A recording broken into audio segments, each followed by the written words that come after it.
Are you tired of using the same chords and chord progressions over and over again? Are you looking for a way to stand out or change keys like some of your favorite artists? Well, in this video, I'm going to show you how to use secondary dominants to spice up your chord progressions, to change keys, and stick around to the end for a bonus tip on how to use these secondary dominants in jazz. A secondary dominant is a major chord meant to resolve to a chord that isn't your one or tonic. A secondary dominant will always require an accidental or note outside of your key, which can be used to change keys. We'll touch more on this later. For those who don't know, there's 3 different relationships between chord harmonies. The first is your tonic, or the one chord in your key. This is your home, and all the other chord harmonies are based on this. Next is the dominant. These are your 5 and diminished 7 chords, not to be confused with 7th chords. The purpose of the dominant harmony is to be resolved to the tonic. This is where the term secondary dominant comes from, meant to be resolved. Last are sub or predominant harmonies, which are meant to precede the dominant and proceed the tonic. This means these chords come before your dominant, which are the 5 and 7 chords, or after the tonic, which is your 1 chord. These are typically your 2 and 4 chords. The most common dominant harmony is your 5-1, which is where the term 5 of 5 comes from. This is the first type of secondary dominant we're going to look at. To make a 5 of 5, first we have to find our 5 chord. In C, that's G. Then all you have to do is count up 5 and make it major. So G, A, B, C, D, D major. Normally in C, D is minor. So a fast way to find your 5 of 5 is actually to find your minor 2. So in C, that's D minor, and all you have to do is make that major, or take the third of your chord and raise it up a half step and make it major.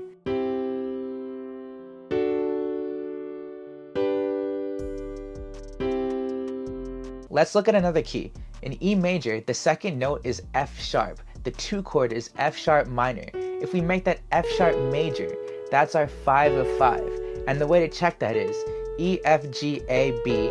B is the 5 in E major.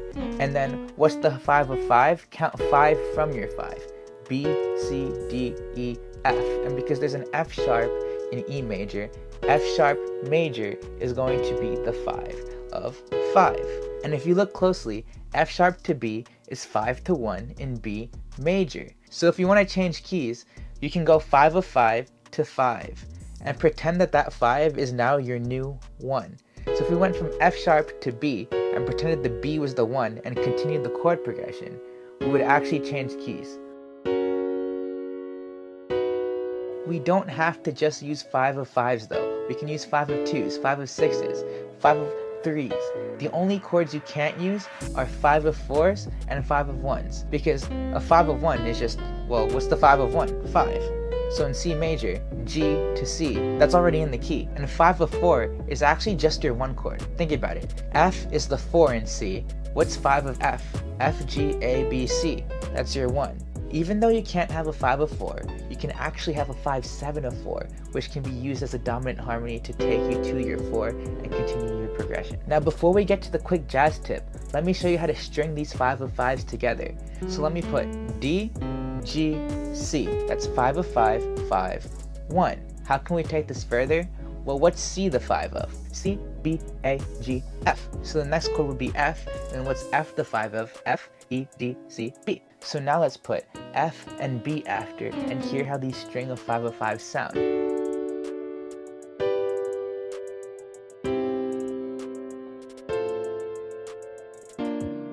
Another secondary dominant that doesn't get talked about much is the 7 to your 5. The 7 to the same chords that the 5 can go to. So listen, 7 to 5. So what's the 7 of G? F sharp.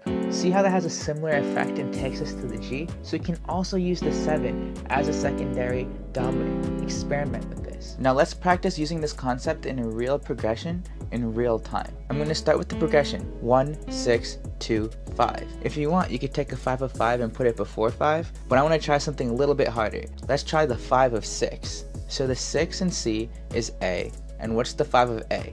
A, B, C, D, E. So we're going to put E major before the A minor chord. And now let's listen to it. 1, 5 of 6, 6, 2, 5, 1.